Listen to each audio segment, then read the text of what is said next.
संत मत्ती के अनुसार सुसमाचार अध्याय 11। अपने 12 शिष्यों को ये अनुदेश देने के बाद ईसा यहूदियों के नगर में शिक्षा देने और सुसमाचार का प्रचार करने वहां से चल दिए। योहन बपतिस्मा के शिष्य योहन ने बंदीगृह में मसीह के कार्यों की चर्चा सुनकर अपने शिष्यों को उनके पास यह पूछने भेजा, क्या आप वही हैं जो आने वाले हैं या किसी और की प्रतीक्षा करें? ईसा ने उन्हें उत्तर दिया, जाओ, तुम जो सुनते और देखते हो उसे योहन को बता दो। अंधे देखते हैं, लंगड़े चलते हैं, कोढ़े शुद्ध किए जाते हैं, बहरे सुनते हैं, मुर्दे जिलाए जाते हैं, दरिद्रों को सुसमाचार सुनाया जाता है और धन्य है वह जिसका विश्वास मुझ पर से नहीं उठता। वे विदा हो ही रहे थे कि ईसा जन समूह से योहन के विषय में कहने लगे, तुम लोग निर्जन प्रदेश में क्या देखने गए थे? क्या देखने गए थे? हवा से हिलते हुए सरकंडे को? नहीं तो तुम क्या देखने गए थे? बढ़िया कपड़े पहने हुए मनुष्य को? नहीं, बढ़िया कपड़े पहनने वाले राजमहलों में रहते हैं। आखिर क्यों निकले थे? नबी को देखने के लिए। निश्चय ही मैं तुमसे कहता हूँ, नबी से भी महान व्यक्ति को यह वही है जिसके विषय में लिखा है, देखो मैं अपने दूत को तुम्हारे आगे भेजता हूँ, वह तुम्हारे आगे तुम्हारा मार्ग तैयार करेगा। मैं तुम लोगों को यह कहता हूँ, मनुष्य में योहन बपतिस्मा से बड़ा कोई पैदा नहीं हुआ। फिर भी स्वर्ग राज्य में जो सबसे छोटा है वह योहन से बड़ा है। योहन बपतिस्मा के समय से आज तक लोग स्वर्ग राज्य के लिए बहुत प्रयत्न कर रहे हैं और जिनमें उत्साह है वे उस पर अधिकार प्राप्त करते हैं। योहन तक की नबी और संहिता भी सब के सब राज्य के विषय में केवल यही भविष्यवाणी कर सके। तुम चाहो तो मेरी बात मान लो कि योहन वही एलियास है जो आने वाला था। जिसका काल हो सुन, जिसके कान हो सुन ले। ईसा की पीढ़ी को धिक्कार।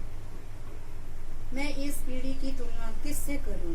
वे बाजार में बैठे हुए छोकरों को ये सदृश्य हैं जो अपने साथियों को पुकार कर कहते हैं,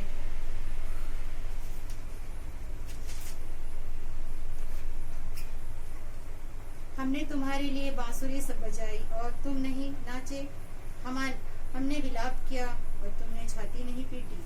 क्योंकि योहन बपतिस्मा आया जो ना खाता ना पीता और न वे कहते हैं उसे अबदूत लगा है।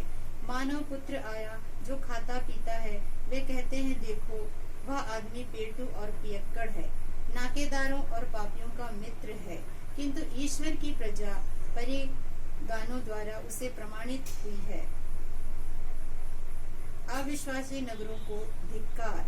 जब ईसा उन नगरों को धिक्कारने लगे जिन्होंने उनके अधिकांश चमत्कार देखकर भी पश्चाताप नहीं किया था, धिक्कार तुझे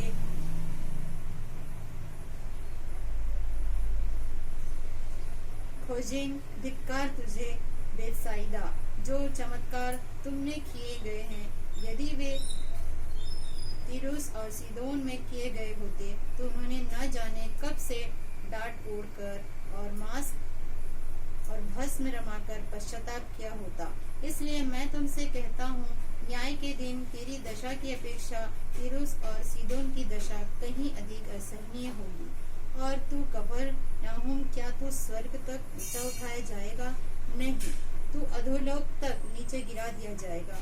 क्योंकि जो चमत्कार तुझ में किए गए हैं वे यदि सादोम में किए गए होते तो यह आज तक बना रहता। इसलिए मैं तुझसे कहता हूँ, न्याय के दिन तेरी दशा की अपेक्षा सोदान की दशा कहीं अधिक सहनीय होगी। भोलेपन की प्रशंसा। उस समय ईसा ने कहा, पिता स्वर्ग और पृथ्वी के प्रभु, मैं तेरी स्तुति करता हूँ क्योंकि तूने इन सब बातों को ज्ञानियों और समझदारों से छिपाकर नीरे बच्चों पर प्रकट किया है। हाँ पिता, यही तुम्हें अच्छा लगा। मेरे पिता ने मुझे यह सब कुछ सौंपा है। पिता को छोड़कर कोई भी पुत्र को नहीं जानता, इसी तरह पिता को कोई भी नहीं जानता, केवल पुत्र जानता है और वही जिस पर पुत्र उसे प्रकट करने की कृपा करे। ईसा की नम्रता। थके मांदे और बोझ से दबे हुए लोग, तुम सभी मेरे पास आओ, मैं तुम्हें विश्राम दूंगा। मेरा जुआ अपने ऊपर ले लो और मुझसे सीखो, मैं स्वभाव में नम्र और विनीत हूँ। इस तरह तुम अपनी आत्मा के लिए शांति पाओगे, क्योंकि मेरा जुआ सहज है और मेरा बोझ हल्का।